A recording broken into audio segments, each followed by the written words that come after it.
Pakistan qualifiers. The Sandhawk map is already there. The flight path has already took up from Camp Bravo downtown towards the area of ruins and Tambang, completely dissecting the full map of Sandhawk in two equal halves. And there we have it. Each and every team finding themselves in the vicinity. But do we have any drop clash? That is going to be another question to look at. I'm looking at the Paradise Resort for now. We do have two teams very, very close to each other. We've got 52x Rage, and then there's a team in purple, which, we shall see if that will be the first area of contestation where we can anticipate a first blood situation being dropped on along. On the other side, if we look on towards the extreme western front, the 52x Rage player Payne, he seems to have gotten very, very far away from his team, and that of course is going, and he's all by himself, lonesome. So that is going to be a tricky rotation for the side of that dude. But on the southern front as well, we did have a couple of teams, and right here, there we go. First off into the game, we've got Paradise Resort, as I was just mentioning, where 52x are looking like a three-man squad right here in the Paradise Resort, and very close to their vicinity is going to be a team that will not allow them to push on forth. Well, let's find out. Along with that, the first knock coming in. Definitely. A Khan goes down and XG, the dog picks up the very first blood of this PMPL qualifiers, and there we have it. The lobby size getting decreased to 62. And in Paradise Resort, it's always bliss to watch two teams. For us as a viewer, as a caster, yes, that's definitely one thing that we look at, but certainly not for the team like Mitre Shot, Sky Sports. We have Halsey, we have Mary, Ash, and Khatir in the backdrop, and seems like they are in no mood to engage in this fight. That's just not done. Because it's not only about the Paradise Resort, we have other uninvited neighbors in Camp Charlie as MGS is going up against TFD. Absolutely. Now, 4v they are holding their fort. They are not giving away any audio cues. Whereas on the front of Magnus, they do have themselves set up in a very fanned out approach, right? I mean, we've got Cairo right here on towards the right hand side of this Camp Charlie. But on the other front, if we move on towards the north, as we can see, all three of the Magnus's players are bunched up together in one single compound. And in their opponent side, they are not giving away any information. So 4v they have a decent chance because they've not given audio cues. They have not given away the information, whereas Magnus has. But will that turn into a fight or not? We shall have to wait for that because we're only 2 minutes, 3 minutes in, and 52x Rage player Payne, who was not able to drop along with his team, will be lost to the cause in the water. And right here, we also do have the side of TMW where they seem to be in a lot of trouble, where AB all by himself wanting to take on the Rats being showcased against him, but he is all by himself, so it's going to be a tough luck and a fair. But all by himself and lonesome does not really mean that you cannot showcase the aggression. Thug has definitely been brought on down to his knees. He's going to be given away a Molotov so as to not be flanked from the left, but sad from the right. A perfectly set up nade is going to just cook and do the job. X Generation getting a lot of wrath onto the players, but there we have it. Harry coming up into the fight. The trade knock has been made, and X Generation just one man down. So now Harry is the one that will be playing the pivotal role out there. He needs to get the revival done, and simultaneously, he needs to get a lot of pressure onto the players of X Generation. Some grenades and some throwables are being used, but still no connection, still finding. It's the Doc, the player from the sides of X Generation, who has humongous amount of information in all these fights. Absolutely, and for now, Thug will definitely be able to get his health all the way back up as well. So we still do have the side of X Generation holding on the fort, but Harry came in the nick of time and was able to, of course, give that very crucial revival. But it seems like Psycho from the side of X Generation is going to be giving in an X Factor flank angle shot to Harry, and now the conversation has turned around to Ibi, where he was the man who was knocked, but now he's going to help out his teammate. He's going to have to help out his teammate. But if we look to the mini map on the right side, top right of the screen, we can see the minimap, and the one pink that is up top on the mountain, he needs to really utilize that position more securely to be able to give in a blowing factor against the X Generation push and the game that they're showcasing right now. Yes, and that can only happen if X Generation player gets themselves out in the open, because he is holding the top position. And if at any point, at any moment, either by hook or crook, if TMW just make them pressurize and make them go in open, that player from the sides of TMW can just come into all these games. But there we have it. Ebi getting the revival done. Now Harry has just fallen himself back away, and the flank that has been created from Psycho can just be the one. If Ebi is not aware of it, he's really vulnerable from the left hand side because already three players from XG is their position on the right hand side. But I guess retreat is the only safe option at this point. Well, once again, we go back to that Camp Charlie approach where we once again do have the players of 4VTFD holding their forts, not giving away any information, any audio cues whatsoever at all. But on the side of Magnus Esports, they are on a roll. They are on a complete rally right now because they are just running all across this entire region. And that is where they're getting a lot of loot, but giving away information as well. And for the side of TFD, we do have Vendless right here who is going to be waiting and hoping to be able to the patience to basically work out. But if you look very carefully to the utilities, right, I mean, look at that. For the side of TFD, they've been so patiently waiting and so quiet, they don't really have a lot of utilities working in this Hmm. team's favor. Whereas on the other front, from Magnus side, they have been running around collecting all the loot, and that is where the X factor for the side of Magnus Esports could be showcased in this fight here at Camp Charlie. Definitely, they really have the fanned out approach, as you like to say. You like to mention it. Everyone just having at least a level one helmet, level two vest, and or maybe just alternative be the case. They still have enough. If they go and find themselves in a fight, they can still bear a lot of bullets if that falls onto their face or onto their head. But what I see by the looks of it, TFD is just not well prepared for all these fights. And this thing happened if you are finding yourself in the same city with two teams jumping in. And this had to happen. This really had to happen. This is for the very first time all these teams are playing in the same lobby. And anyhow, if this has happened, this fight needs to be broken down at any point, at any cost. Because 7 minutes onto the clock, we still don't have any knock. Yes, we have Dani getting onto 70 HP, but still no knock being secured. Just imagine the amount of pressure that will be building in all these players because they still have 300 to 70, 370 to 400 meters that they need to make a move into the zone. And if they just keep fighting, they just keep delaying all these fights, nobody is going to be getting benefited from these situations. Well. Now I think Magnus has a really good approach in that fight. They have been able to just wander across the entirety of Camp Charlie, and now they know exactly which corner the side of 4V is going to be sitting at. And the nades that we were looking at being lobbed on across are definitely going to be helping their cause. On the other front, if we move on to the map itself, look at that water rotation being showcased from a team up north. uh, But in the center, if you look at that, we've got TUF all by themselves, no team around in the vicinity, and the team up north making that water rotation, I think, is going to be TG, the Grounders. yeah, exactly. I feel like the same. That with the TG in front of the name as prefix, so the grounders. We still have one team. If you look closely South, at the right? bottom, Yep, exactly. yep, yep. We have one more team. So two teams making extreme water rotation. One from the north and one from the south. I guess Camp Alpha was where the grounders made a jump, and maybe somewhere down to the area of Nakham and Chami was the place. But I guess they are still stuck in the water area. The bottom team in are just getting a lot of blues, denting them. I don't really know what sort of decisions they are trying to make, but let's just have a look. The teams that are finding themselves in the center of the circle, we have TUF into Bhan, we have Regicide onto the western side of boot camp. Down south, we have teams around the area of Query. Fights are still pretty much not imminent, but once this circle make it shift, or maybe the grounder, as soon as they make a move onto the land, there will be certain team known as North Esports present around the area of Cow that will be making it pretty difficult for them. Only if they hit the Cow region directly. If they dodge Cow region, which I guess the IGL has made a call, I guess they are going to be safe for now, but it seems like it's Kuresh. Uh-oh.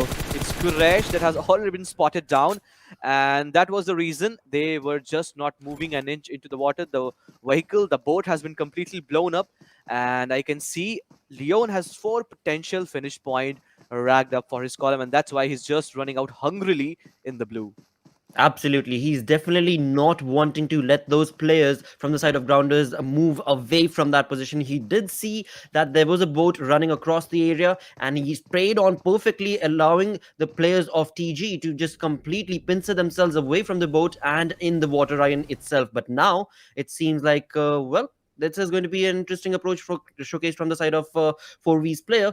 On the other front, the grounders are here looking pretty comfortable in terms of the zone. We have a perfect shift. Once again, TUF looking very, Hmm. very comfortable because towards that barn region, I mean, there's no team around for 300 meters in the entirety in the entire radius of barn Hmm. altogether itself. So a wonderful turnout of events for the side of TUF, but they now need to capitalize, as you were so mentioning earlier, the points. You get placement points, yes, but the elimination points are that much more crucial for you to be able to capitalize upon, and that is where the zone is going to be, well, hopefully bringing these teams against each other. Oh, definitely. But we didn't get to see any fight around the area of boot camp and Paradise Door, but there we have it. I was just talking about the fight we are having, and we are seeing Qureshi Sports taking down one by one the player of TMW. And this is the problem that TMW is facing, the brunt, the heat that they are facing in this Pakistani lobby. They lost one player in the fight that they had against one team.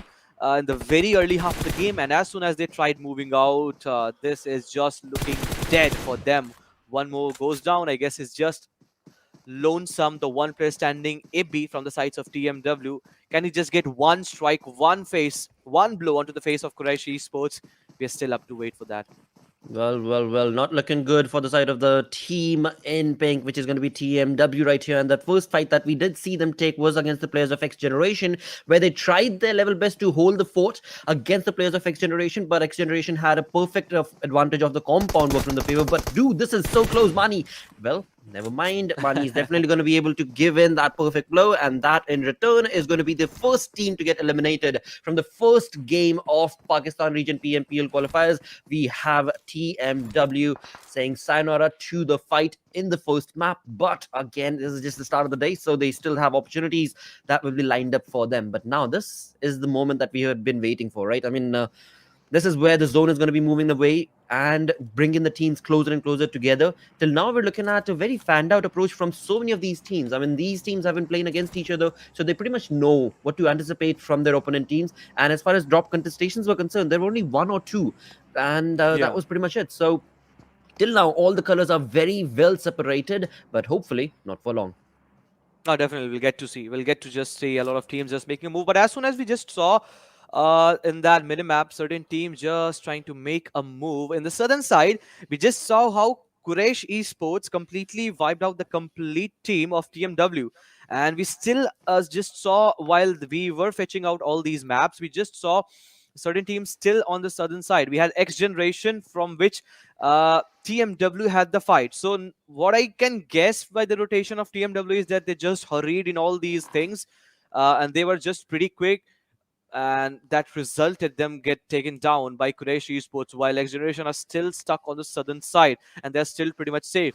But in the vicinity of the circle, in the Deathsmack Center, we just saw how Team Korti are positioning themselves, and this is the team to look out for when we get to see every time Group A, two teams. 52x Rage and Team Qwerty. X Generation also had a very good fight, but these two teams have had some real lamplight performance in the past, and I guess Group A, these two teams are the very blistering one whenever they come into play. Well, we still have 15 teams remaining. It's a little bit of a passive approach being showcased from the entirety of the lobby right here on the map of Sandhawk, where we're almost 14 minutes in. But alongside all of that, Magnus Esports are looking very phenomenal. I mean, Adil just picked up an LMG right there. Along with that, his teammates are also looking phenomenal as they moved on away from Camp Charlie approach that they had initially as they tried to take on a fight. As of now, they're looking pretty comfortable in terms of their loot, but now is the time to shine. Now is the time to use those LMGs and those level 3 kits to be able to bring the advantage into your favor and take the fight to the face of the opponent. And with that, we've got the Wow. zone constructing once again, and finally moving away from the side of Van, where TUF are now going to have to leave their lovely compound. Out in the open they go, and this is where the fights are going to be brought in, because the rotations, we can see so many teams, I mean 5-6 teams making that northern rotation. They are going to have to contest against each other. We've got the grounders making a crazy water rotation Yeah, yeah. along with North Esports right on their flank. This is the moment that, of course, the viewers were waiting for as well, because the fights are about to begin 15 minutes into the map of Sanok. And if you look at the blue, we have still Qureshi Sports getting a beating from the blues. I don't really understand why they're still stuck in the blue. Maybe they're just going for the late rotation. Yes, this will be Perhaps. helping for sure this time, because the zone has come to the southern side. So that they just need to make a move an inch. And if they backstab XG, the X Generation, that will pretty much their game for that Ooh. moment. But as soon as they made a move into the circle, they are going to be facing a lot of destructive gameplay. There we have it. Northeast Sports Zameen going down, and the Grounders are getting some finish point in the name. Exactly. While they made that northern rotation, those teams were so very close to each other. TG and NES are definitely taking it forefront. On the other side, on our screens itself, we've got Regicide's player Waz right here, who's taken on a long approach against the players of Koti. But will it be enough? Because again, I mean, this is a long extended fight, and never mind the long extended fight, because the side of Grounders definitely did not take more than 2 minutes to completely thrash their opponents, and that is going to be North Esports getting eliminated on that 15th position. So now I understand why the grounders made those ballsy extreme rotation. They was pretty much confident that even if any fight comes our way, we will be getting a thumping victory into them. And there we have it, three finish racked up in their name with one for Jigsaw. It's not only about the grounders, it's also about the rest of the team that are coming up into the fight. As soon as we just got to see a circle shift, now it's again 450 meters. So now one obstacle has been cleared for the grounders. They just eliminated, and Northeast Sports became second team in this PMPL qualifiers to get eliminated. There's still a lot of team that they need to fight on the northern side, but the northeastern side is where TUF, as you just mentioned, they had to come out of from their Bhan compounds, and it was that time where it was MS, the team that is still waiting in the backdrop to just strike, and in the open we can get to see Joker has spotted a complete squad out there. We're just waiting if the knock gets down from the TUF.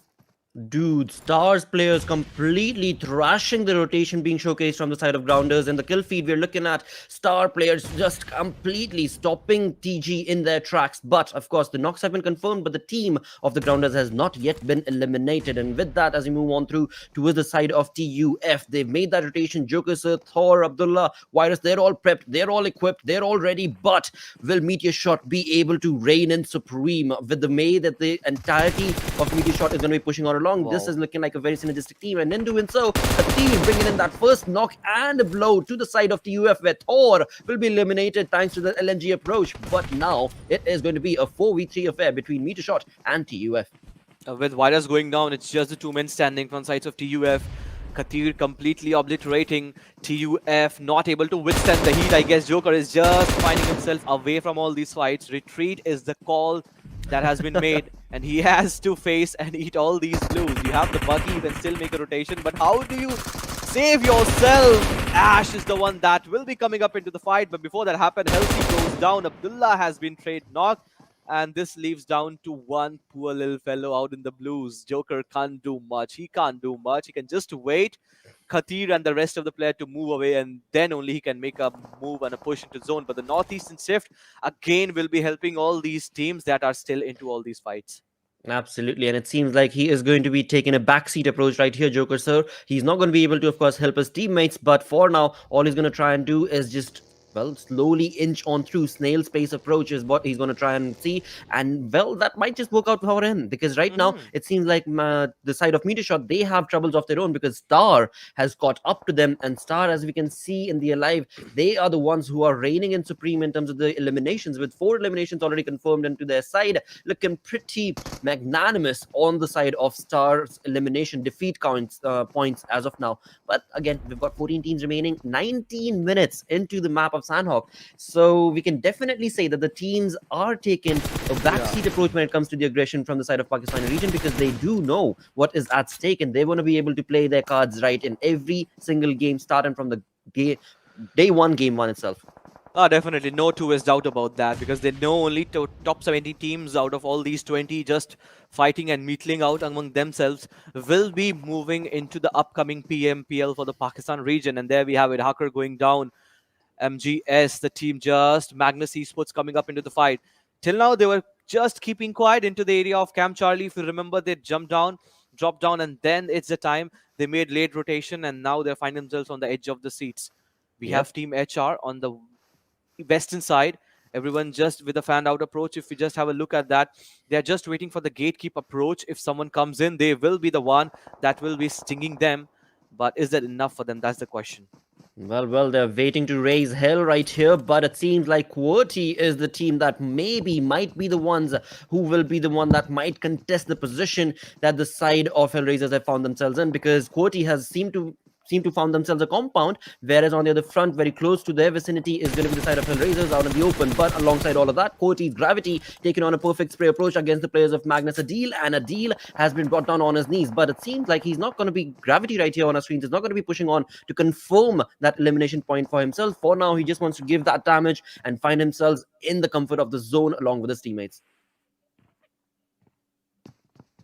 So they're looking pretty neat for now. Quoty, of course, they've all found themselves into this compound, and that is going to be working in their favor. Magnus getting eliminated on the 14th position. Along with that, the Grounders getting eliminated on 13th position as well. I mean, they had a very big rotation to make the Grounders, but eventually, as we push on along, they were able to, well, at least get 3 elimination points. So that is a GT approach being showcased from the side of Grounders. But now, Quantum Rage, serious. What exactly is that nade going to be bringing for you, mate? On the other front, 4v also getting eliminated on the 12th position. So quite a lot of fights again. You've got, I mean, 20 minutes into the game, 11 teams still surviving with 37 players. So you do have the opportunity and option of getting third partied and giving the third party blows to other teams as well. And that is exactly what is happening right here. X Generation are in a little bit of trouble of their own, as it is going to be Quantum Rage. Sirius pushing on with an amazing approach with the UMP, getting 2 eliminations already confirmed for the side of his team, where 4 is what the total number of defeats for the side of that team is.